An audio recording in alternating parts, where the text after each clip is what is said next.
अस्सलाम वालेकुम गाइस, कैसे हो यार आप सब लोग। Hope you all are doing good. आज मैं जिस वीडियो के ऊपर रिएक्ट करने वाला हूँ उस वीडियो का टाइटल है रियल स्टोरी ऑफ हाया सूफिया मास्क एंड तुगरुल सल्तनत। देखते हैं यार वीडियो के अंदर क्या बताया है और लेट्स स्टार्ट अवर वीडियो। 1 2 3 गो। दोस्तों, यकीनी तौर पर आप में से ज़्यादातर लोगों के पास ये खबर तो पहुंच ही चुकी होगी कि तुर्की में एक बहुत बड़े और पुराने म्यूजियम को मस्जिद में कन्वर्ट कर दिया गया है। लेकिन अब सवाल यही है कि आखिर इस मस्जिद में ऐसी क्या खास बात है कि इस मस्जिद के मस्जिद बनने पर पूरी दुनिया में आज चर्चे हो रहे हैं।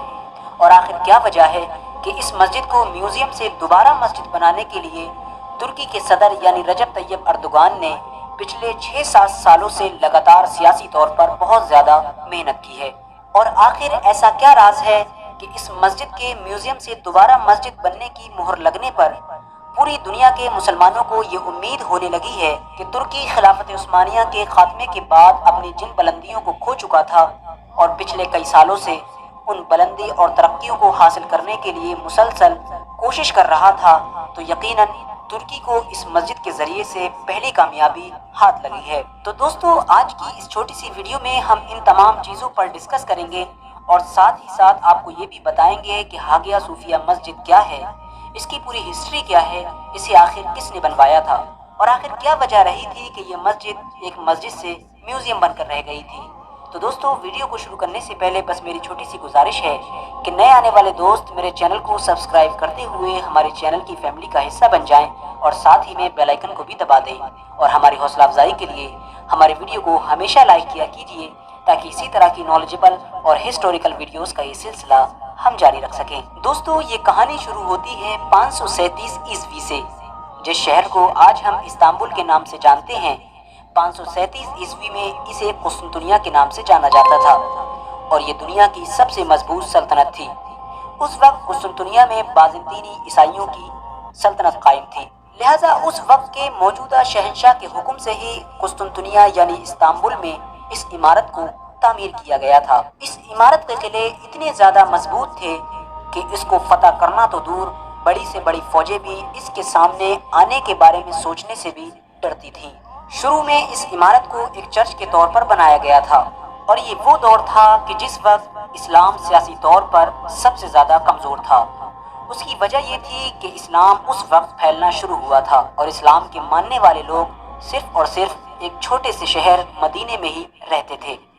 उसी दौर में हुजूर अकरम सल्लल्लाहु ताला अलैहि वसल्लम ने अपने सहाबा से फरमाया था कि मैं देख रहा हूँ कि मेरी उम्मत के लोग कुस्तुनतुनिया जैसी अजीम सल्तनत को फतह करेंगे। जब सहाबा इकराम ने हुजूर से ये सुना तो सहाबा को बड़ा ताज्जुब हुआ कि एक ऐसी छोटी सी रियासत जो अभी सिर्फ और सिर्फ एक शहर में मौजूद है, वो दुनिया की सबसे मजबूत सल्तनत यानी कुस्तुनतुनिया को कैसे फतह करेंगे। लेकिन यकीनन सहाबा को पूरा यकीन था कि नबी ने जो फरमाया है वो तो होना ही है और यकीनन ऐसा ही हुआ। अब वक्त आता है 1453 का। 1453 29 मई के दिन अर्तुगरुल गाजी की कायम की हुई सल्तनत यानी सल्तनत उस्मानिया की 7वीं नस्ल में पैदा होने वाला सिर्फ एक 21 साल का मुजाहिद यानी सुल्तान महमद, जिसे हम सुल्तान मोहम्मद फातेह के नाम से भी जानते हैं, वो अपनी बड़ी फौज को लेकर इस किले के सामने खड़ा था। उसके दिमाग में सिर्फ यही उम्मीद थी कि काश मैं वही से पेशालार हूँ जिसके बारे में हुजूर ने पहले से ही पेशनगोई की है और सहाबा से ये फरमा दिया है कि यकीनन जो कुस्तुनतुनिया को फतह करेगा वो जन्नती होगा और उसकी पूरी जमात जन्नती होगी। और आखिरकार कड़ी मेहनत और सैकड़ों शहादतों के बाद सुल्तान मोहम्मद फातेह को फतह नसीब हुई। कुस्तुनतुनिया यानी इस्तांबुल को फतह करने के बाद सुल्तान मोहम्मद फातेह ने इस इमारत को मस्जिद में बदल दिया। इसको जो भी नुकसान पहुंचा था या इसकी जो जो चीज़ें काफ़ी पुरानी और बेकार हो चुकी थी उनको फिर से नई तरीके से तामीर करवाया गया। उसके बाद इसमें 4 मीनारों को भी बढ़वा दिया गया था, हालांकि ये पहले मौजूद नहीं थे। उसके बाद जुमे के दिन इसमें पहली नमाज अदा की गई जिसमें खुद सुल्तान महमद भी शामिल थे और उस नमाज की इमामत भी सुल्तान महमद ने खुद की थी। उसके बाद ये तकरीबन 500 सालों तक लगातार मस्जिद ही रही और इसमें नमाज अदा की जाती रही। लेकिन अब वो वक्त भी आ गया था कि जहाँ से मुसलमानों की बर्बादी का दौर शुरू हुआ और आज तक मुसलसल मुसलमान उसी हाल में जी रहे हैं, यानी सल्तनत उस्मानिया के खात्मे का दौर। फर्स्ट वर्ल्ड वॉर यानी पहले विश्व युद्ध में जब सल्तनत उस्मानिया को ख़त्म कर दिया गया تو اس کے بعد ترکی دیش کو بھی ایک سیکولر ترکی کے طور پر گھوشت کر دیا گیا تھا، اور اس کی کمان سنبھالی تھی ایک ایسے شخص نے کہ جو ظاہری طور پر تو مسلمان تھا لیکن اندر سے مسلموں کا ہی دشمن تھا۔ اس کا نام تھا کمال اتاتürk۔ جب ترکی کی کمان اس کے ہاتھ میں آئی تو اس نے 1934 میں اس مسجد کو ایک میوزیم گھوشت کر دیا، لہٰذا 1934 سے لے کر آج تک وہ مسجد ایک میوزیم کے طور پر ہی رہی اور لوگ اس میں نماز ادا نہیں کر سکتے تھے۔ لیکن بیتے پچھلے کچھ 8-10 سالوں میں جب سے ترکی کی کمان رجب طیب اردوغان صاحب کے پاس آئی تھی، تب سے ہی پوری دنیا کے مسلمانوں میں اور بالخصوص ترکی کے مسلمانوں میں یہ امید جاگ اٹھی تھی کہ شاید اس مسجد کو دوبارہ میوزیم سے مسجد میں بدل دیا جائے گا، اور رجب طیب اردوغان نے بھی اپنے پچھلے الیکشن کی ریلیز میں یہ وعدہ کیا تھا قوم مسلم سے کہ انشاءاللہ اگر میں پھر سے سطح میں آتا ہوں تو اس میوزیم کو پھر سے ایک مسجد ہی میں کنورٹ کیا جائے گا۔ بالآخر بڑی سیاسی محنتوں کے بعد رجب طیب اردوغان نے وہ کر دکھایا جس کا انہوں نے کافی لمبے عرصے سے مسلمانوں سے وعدہ کر رکھا تھا، اور اب اس مسجد کو ایک میوزیم سے دوبارہ مسجد میں کنورٹ کر دیا گیا ہے۔ یقیناً اسلامک ہسٹری میں اس مسجد کو بڑی اہمیت حاصل ہے، اور بہت سے لوگ ترکی کی اس کامیابی کو ترکی کے 2023 کی طرف بڑھتے ہوئے قدموں میں سے ایک قدم مان رہے ہیں۔ لہٰذا اللہ تعالیٰ سے امید ہے اللہ تعالیٰ پوری دنیا کے مسلمانوں کو امن و امان میں رکھے اور ہم سب کا خاتمہ ایمان پر فرمائے، اور ہم سب کے دلوں میں مسلمانوں کے لیے درد پیدا فرمائے۔ آج کی اپنی ویڈیو کا ہم یہیں پر اختتام کرتے ہیں۔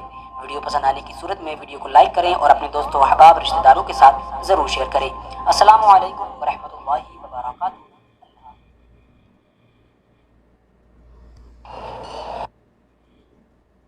نو ڈاؤٹ یار ویڈیو بہت اچھی تھی۔ اس ویڈیو کا اوریجنل لنک میں نے ڈسکرپشن کے اندر دے دیا، پلیز اس کو بھی چیک آؤٹ کیجیے گا جا کے۔ اللہ تعالیٰ سے دعا ہے کہ اللہ تعالیٰ سلطان محمد فاتح کی قبر کو نور سے بھر دیں۔ تو مسلمانوں نے اس جگہ کو قسطنطنیہ کو فتح کرنے کے لیے بہت قربانیاں دی تھی۔ جب سے آپ صلی اللہ علیہ وسلم نے قسطنطنیہ کو فتح کرنے کی پیشن گوئی کی تھی، تبھی سے مسلمانوں کے اندر یہ خوشخبری چلتی آ رہی تھی۔ صحابہ کرام کے بعد تبع تابعین، اور یہ خوشخبری چلتی آ رہی تھی کہ وہ کون سا نیک اور کون سا خوش نصیب سپہ سالار ہوگا جو اس جگہ کو فتح کرے گا۔ تو وہ تھے سلطان محمد فاتح، جنہوں نے بے شمار قربانیاں، سلطان محمد فاتح سے پہلے کے جو سلطان تھے، جو خلافت عثمانیہ کے سلطان تھے، وہ سارے سلطان اس کو فتح کرنے کی کوشش کرتے رہے ہیں، لیکن فائنلی اللہ تعالیٰ نے یہ فتح جو تھی یہ سلطان محمد فاتح رحمۃ اللہ علیہ کے مقدر میں لکھی تھی، تو انہوں نے اس کو فتح کیا اور پھر اس چرچ کو مسجد کے اندر کنورٹ کیا، اور الحمدللہ یہاں پہ جمعہ کی نماز بھی پڑھائی۔ تو اسی طرح ایک سازش کے ذریعے خلافت عثمانیہ کو ختم کیا گیا، اور پھر ایک سیکولر حکومت آئی ترکی کے اندر، جس نے اس مسجد کو، جس کے اوپر 500 سال سے زیادہ مسلمان نماز ادا کر رہے تھے، اس مسجد کو بند کر دیا گیا اور اس کو میوزیم کے اندر کنورٹ کر دیا گیا۔ الحمدللہ اب انہوں نے فائنلی اس میوزیم کو جو ہے وہ مسجد کے اندر کنورٹ کر دیا، اور ہمیں ان کے فیصلے کو سپورٹ کرنا چاہیے اور اپریشیٹ کرنا چاہیے، اور لازمی ہی اس فیصلے کے اوپر بیک کرنا چاہیے۔ اور اگر انٹرنیشنل کمیونٹیز یہ سازشیں کر رہی ہیں، واویلا کر رہی ہیں، تو ان کو واویلا کرنا چاہیے قرطبہ مسجد کے اندر، اسپین کے اندر، جہاں پہ مسلمانوں نے 100 سال سے زیادہ حکومت کی، اور جب دوبارہ عیسائیوں کی حکومت آئی تو انہوں نے قرطبہ مسجد کو چرچ کے اندر بدل دیا، اور اسی طرح ہندوستان کے اندر جیسے بابری مسجد کو شہید کر دیا گیا، تو اسی طرح دنیا کے اندر آپ کو بے شمار مثالیں ملیں گی، جہاں پہ اب آپ دیکھ لیں اسرائیل نے جو ہے فلسطین کے اندر کیا کیا ہے، لیکن وہاں پہ جو انٹرنیشنل کمیونٹیز ہیں وہ خاموش ہو جاتی ہیں، لیکن جہاں پہ مسلمان کو اسٹیپ کرتے ہیں، اپنا حق لینے کی بات کرتے ہیں، تو وہاں پہ یہ سارے اکٹھے ہو کے اور اس چیز کے خلاف ہو جاتے ہیں۔ تو طیب اردوغان صاحب نے بہت اچھا فیصلہ کیا، اور اس فیصلے کو مکمل طور پہ سپورٹ کرنا چاہیے، اور یہ فیصلہ بالکل انہوں نے صحیح کیا، کیونکہ یہ مسلمانوں کا حق تھا اور مسلمانوں کو اپنا حق لینا چاہیے، اور اللہ تعالیٰ انہیں مزید اس طرح کے احسن اقدام کرنے کی توفیق دیں۔ تو دوستو یہ تھی ہماری آج کی ویڈیو، انشاءاللہ see you guys in the next video. تب تک کے لیے اللہ حافظ۔ ویڈیو کو لائک کیجیے گا، شیئر کیجیے گا، اور چینل کو سبسکرائب کیجیے گا۔ انشاءاللہ ملتے ہیں آپ کے ساتھ نیکسٹ ویڈیو کے اندر، تب تک کے لیے اللہ حافظ۔ دوستو ویڈیو کو لائک کر دیں اور چینل کو بھی سبسکرائب کر لیں تاکہ ہر انفارمیٹیو ویڈیو سب سے پہلے آپ کو مل سکے۔